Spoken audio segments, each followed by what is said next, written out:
خدا باپ کے زندہ و جلال کلام میں سے زندگی برا کلام، پالوس رسول کا خط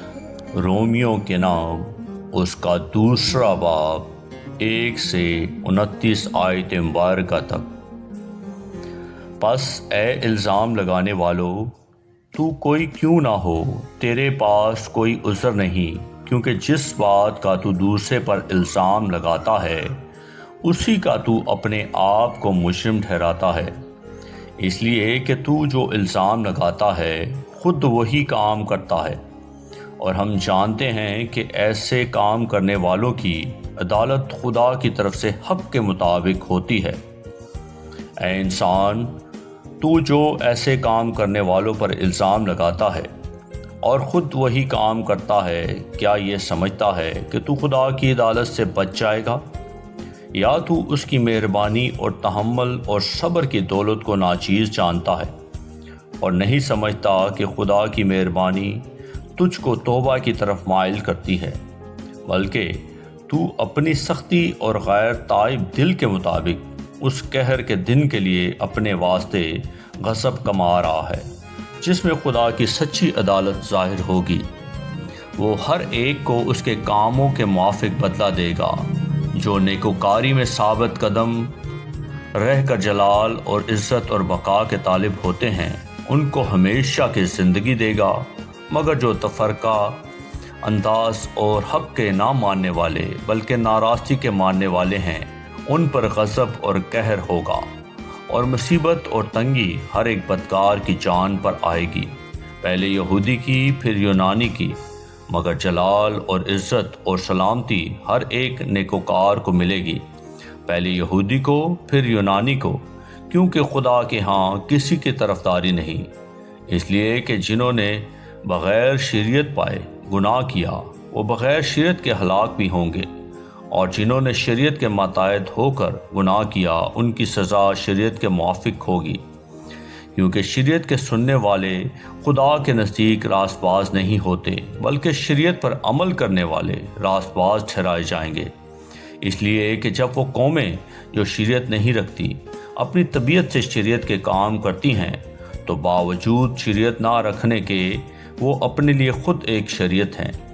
چنانچہ وہ شریعت کی باتیں اپنے دلوں پر لکھی ہوئی دکھاتی ہیں، اور ان کا دل بھی ان باتوں کی گواہی دیتا ہے، اور ان کے باہمی خیالات یا تو ان پر الزام لگاتے ہیں یا ان کا معذور رکھتے ہیں۔ جس روز خدا میری خوشخبری کے مطابق یسوع مسیح کی معرفت آدمیوں کی پوشیدہ باتوں کا انصاف کرے گا، پس اگر تو یہودی کہلاتا اور شریعت پر تکیہ اور خدا پر فخر کرتا ہے اور اس کی مرضی جانتا اور شریعت کی تعلیم پا کر عمدہ باتیں پسند کرتا ہے، اور اگر تجھ کو اس بات پر بھی بھروسہ ہے کہ میں اندھوں کا رہنما اور اندھیرے میں پڑے ہوئوں کے لیے روشنی اور نادانوں کا تربیت کرنے والا اور بچوں کا استاد ہوں، اور علم اور حق کو جو نمونہ شریعت میں ہے وہ میرے پاس ہے، بس تو جو اوروں کو سکھاتا ہے اپنے آپ کو کیوں نہیں سکھاتا؟ تو جو واز کرتا ہے کہ چوری نہ کرنا، آپ خود کیوں چوری کرتا ہے؟ تو جو کہتا ہے کہ زنا نہ کرنا، آپ خود کیوں زنا کرتا ہے؟ تو جو بتوں سے نفرت رکھتا ہے، آپ خود کیوں مندروں کو لوٹتا ہے؟ تو جو شریعت پر فخر کرتا ہے، شریعت کے عدول سے خدا کی کیوں بے عزتی کرتا ہے؟ کیونکہ تمہارے سبب سے غیر قوموں میں خدا کے نام پر کفر بکا جاتا ہے، چنانچہ یہ لکھا بھی ہے کہ ختنہ سے فائدہ تو ہے بشرطے تو شریعت پر عمل کرے، لیکن جب تو نے شریعت سے عدول کیا تو تیرا ختنہ نامختونی ٹھہرا۔ بس اگر نامختون شخص شریعت کے حکموں پر عمل کرے تو کیا اس کی نامختونی ختنہ کے برابر نہ گنی جائے گی؟ اور جو شخص قومیت کے سب سے نامختون رہا، اگر وہ شریعت کو پورا کرے تو کیا تجھے جو باوجود کلام اور ختنہ کہ شریعت سے عدول کرتا ہے قصوروار نہ ٹھہرائے گا؟